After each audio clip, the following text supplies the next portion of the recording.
Today we're just going to look at a couple examples of how to solve a example of a perfectly inelastic collision and also an explosion. So for the first one, a perfectly inelastic or a completely inelastic collision, remember, is one where the two objects collide and sort of stick together and become one object. And so one case where that happens in real life is in football, when one player tackles another. So let's say our first player is a linebacker, and they'll have a mass of 100 kilograms. That's going to be our M1. And they're going to be running forward at 5 meters per second. And so we'll call that V1I, because that's their initial velocity. And they're going to be tackling a player who's running in the opposite direction. So in the opposite direction, say we've got a running back going at 8 meters per second.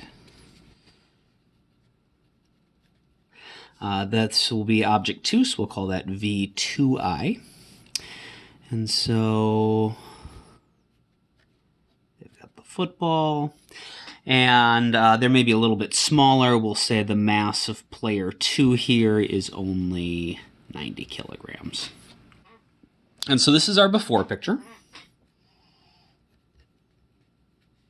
or our initial picture, or our starting picture, whatever you want to call it. And then at the end, they're both going to be stuck together and crashing into the ground. And so we'll have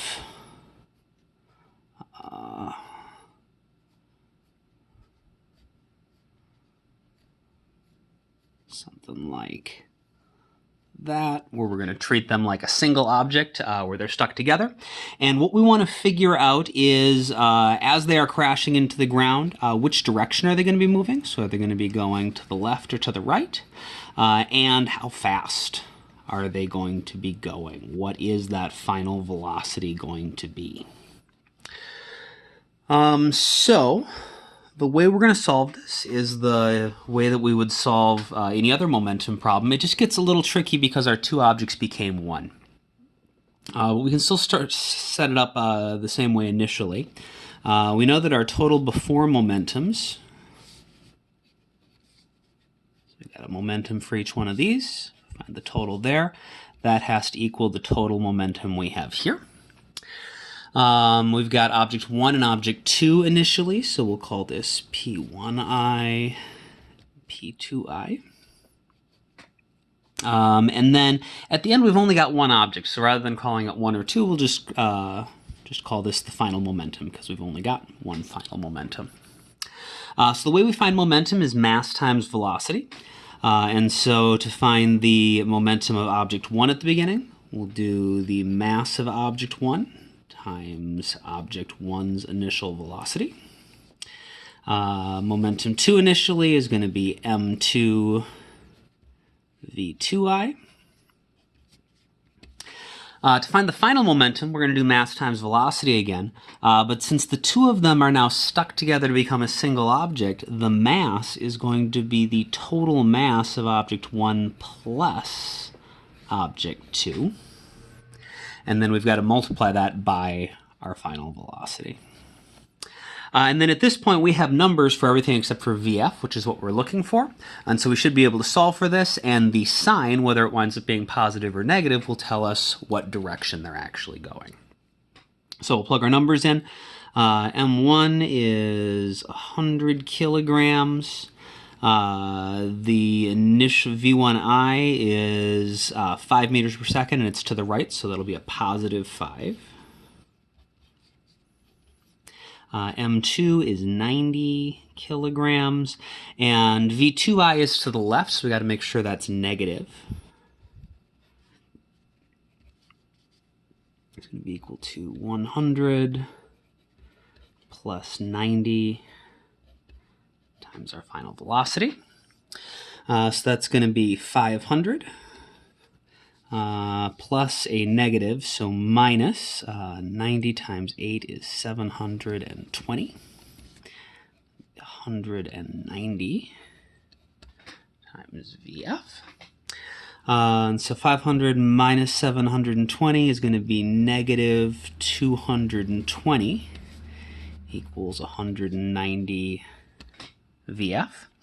So just looking at what's going on here, the initial momentum of this one was positive 500. The initial momentum of this one was negative 720. So their total momentum is negative. And so this is telling us that at the end, if the momentum at the beginning equals the momentum at the end, and the total momentum at the beginning was negative, at the end we've got to have total negative momentum, so they should be going to the left. So we should get a negative sign in our final answer. Negative 220 is equal to 190 times VF. And so I'm running out of space here. VF is going to be negative 220 divided by 190. So that's going to be negative 1.16. And this will be in meters per second is the unit we were using. So the correct answer is they are moving at 1.16 meters per second as they crash into the ground, and they are going to the left, so not this one. The second problem we're going to do is going to be looking at what happens as a cannon fires a cannonball and then recoils. So we're going to start off with our cannon. Sort of a old-timey cannon here. It's going to be on wheels. And it has a cannonball inside of it, ready to go. It's got its little fuse. And at the beginning, we're going to assume the cannon just starts at rest. The cannonball has a mass of 2 kilograms, and the cannon itself has a mass of 100 kilograms. And then when the cannon fires, what's going to happen is the cannonball is going to wind up going forward pretty quickly. We'll say at 40 meters per second. And when the cannonball goes forward, the cannon's going to have to go backwards. And this is, again, because of conservation of momentum.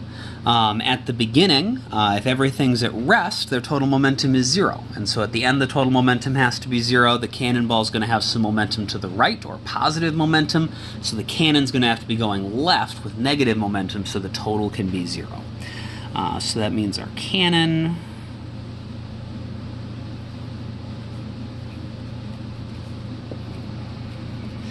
got to be going to the left, and we want to know how fast that is. So to solve this, we'll just make sure we have our notation.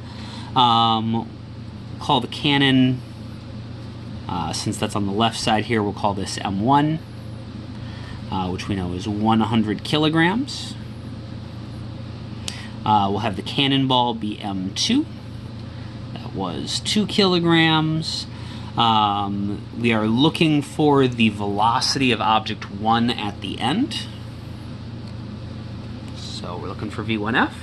And this 40 meters per second, that is the velocity of object 2.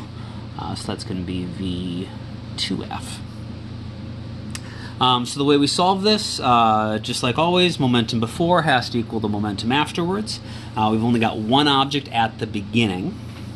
Remember, an explosion, so this is an example of an explosion. I can't remember if I said that. Remember, an explosion is something where we start off with one object and we end with 2 objects. So in this case, the cannon and the cannonball we treat as one object at the beginning, and at the end they behave like 2 separate objects.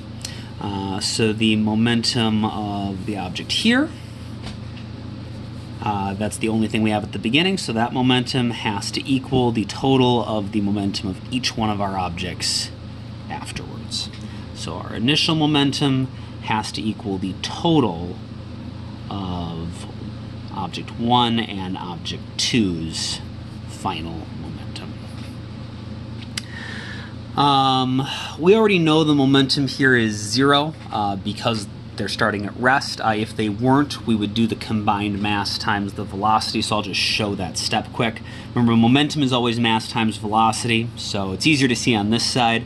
100 kilograms is the mass. Ooh, I should maybe write it out.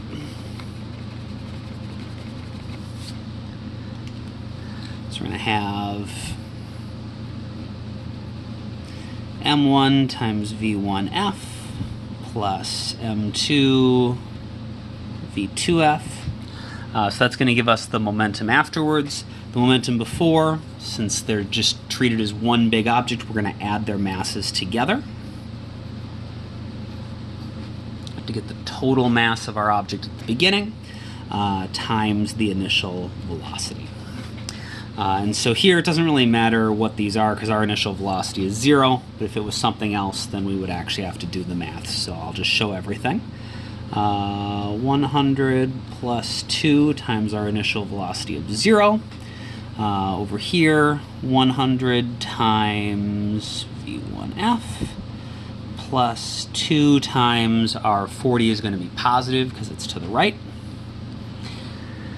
You'll notice if we do this correctly at the end, our final velocity, we expect it to be to the left, and so we should get a negative number for v1f.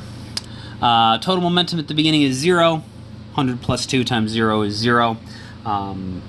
If the object is starting at rest, you don't actually have to show the math to show that it's 0. You can just assign the initial momentum as 0, but if it wasn't at rest, you'd have to plug in whatever the velocity is here. So we've got 0 equals 100 v1f plus 80.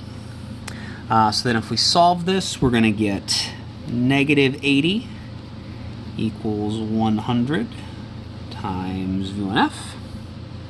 This is a vector. And so then if we solve this, we're going to get the final velocity of object 1 is going to be negative 80 over 100, which is negative 0.8 meters per second. And this is reasonable. We knew that our answer should be negative because we expected our object to be going to the left. And also the object with more mass is going to have a smaller velocity so that it has the same momentum as the object with the smaller mass and the larger velocity.